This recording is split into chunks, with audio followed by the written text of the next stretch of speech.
Welcome to Unwiring Tech, the podcast where we decode the biggest shifts in artificial intelligence, governance, and innovation. I'm Ranjana, and today I will be your guide as we understand the Paris AI Summit.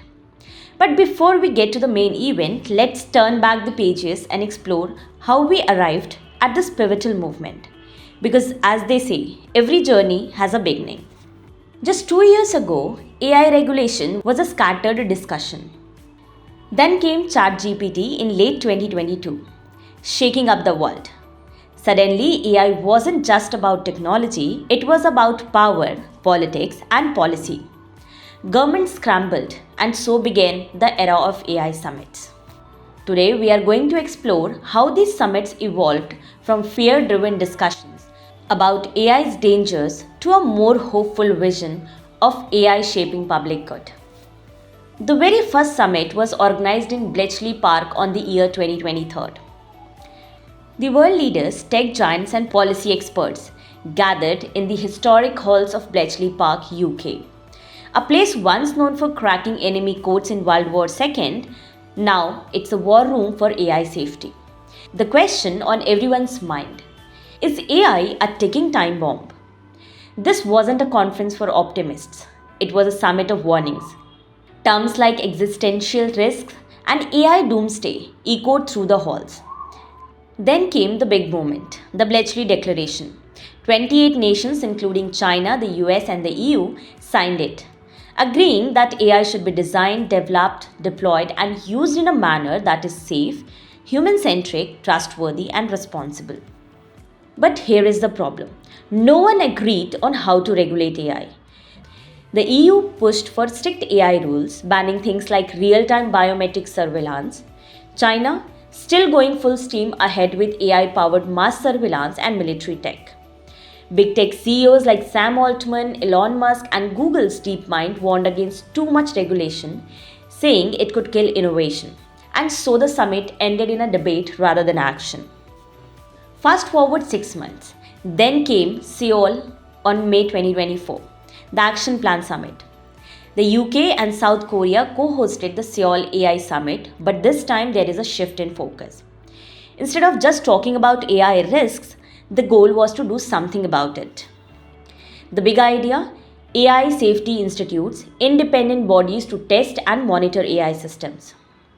The US, UK, Japan, Canada, and South Korea announced their own institutes. The EU planned to integrate this into its AI office. A global AI safety network was set in motion. There is a catch. However, critics argued that by broadening the agenda, including topics like innovation and inclusivity, the summit lost its original focus on AI risks. Fewer headlines, lower attendance, and even called it a mini summit. And now we arrive at Paris 2025. Co-chaired by France and India, the summit built upon previous international discussions. The two-day Paris Summit on Artificial Intelligence, held on 10 to 11 2025, the summit brought together leaders, innovators, and experts from around the world to discuss the future of AI and how it can be shaped for the benefit of all. The objectives of this summit were to provide access to independent, safe, and reliable AI to a wide range of users, develop AI that is more environmentally friendly, and ensure global governance of artificial intelligence that is both effective and inclusive. The summit focused on 5 major themes, including public service AI, future of work, innovation and culture, trust in AI, and global governance of AI. From India, in his address, Prime Minister Narendra Modi made a bold statement, saying that we need ethical, inclusive, and people centric AI applications more than ever before. The Prime Minister also took this opportunity to highlight India's strides in AI adoption and how the country's efforts are helping to drive global development, especially in the global south. He stressed that AI is not just for the wealthiest nations but must be accessible to everyone. He said, "There is a deep interdependence across borders. Therefore, there is a need for collective global efforts to establish governance and standards that uphold our shared values, address risks, and build trust." Prime Minister Modi also discussed a very important issue: democratizing technology. He pointed out that AI applications need to be grounded in local ecosystems, meaning that solutions should be tailored to the unique needs and challenges of different regions. This is a crucial point as AI cannot be one size fits all solution. Another key issue PM Modi addressed was the concern many peoples have about AI replacing jobs. He acknowledged that this is a real fear. But he also reminded everyone that history has shown that technology doesn't just eliminate jobs, it transforms them. He argued investments in skilling and reskilling so that people are prepared for the future AI driven world. He also emphasized the need for quality, unbiased data sets, and open source systems, saying AI can help create a world in which journey to sustainable development goals becomes easier and faster. To do this, we must pull together resources and talent. He made a strong call for unrestricted access to AI for countries in Global South, advocating for open source solutions to bridge the gap in power, talent, and financial resources. This could make a huge difference in allowing countries to benefit from the advancements AI offer, and not just the wealthier nations. However, Prime Minister Modi also issued a word of caution.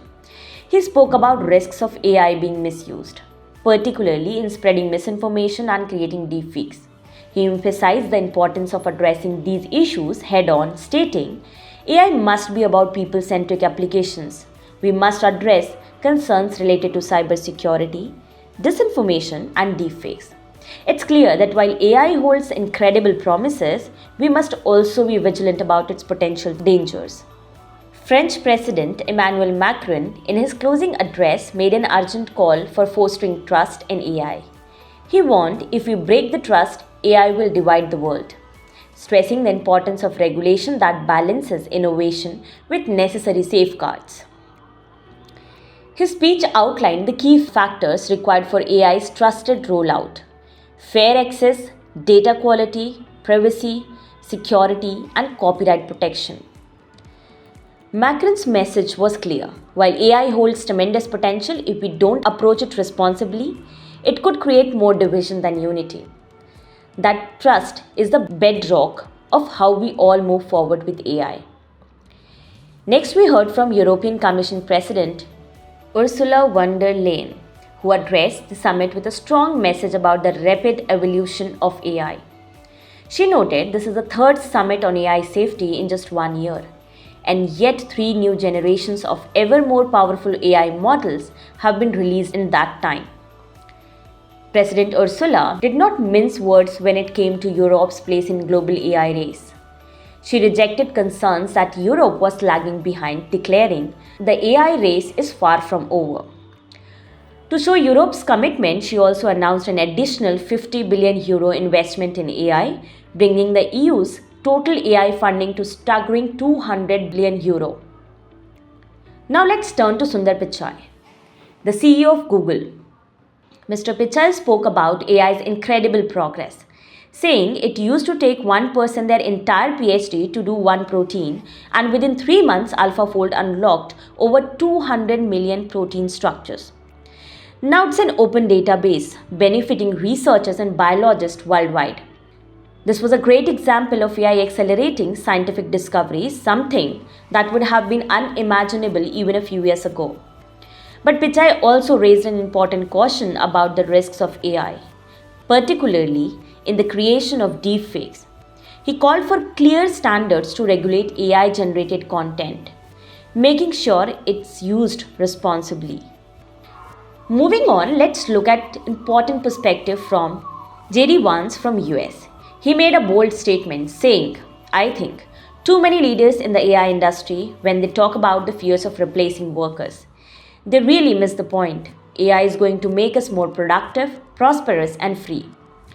Vance optimism about AI's potential to drive productivity and economic growth is certainly a compelling vision.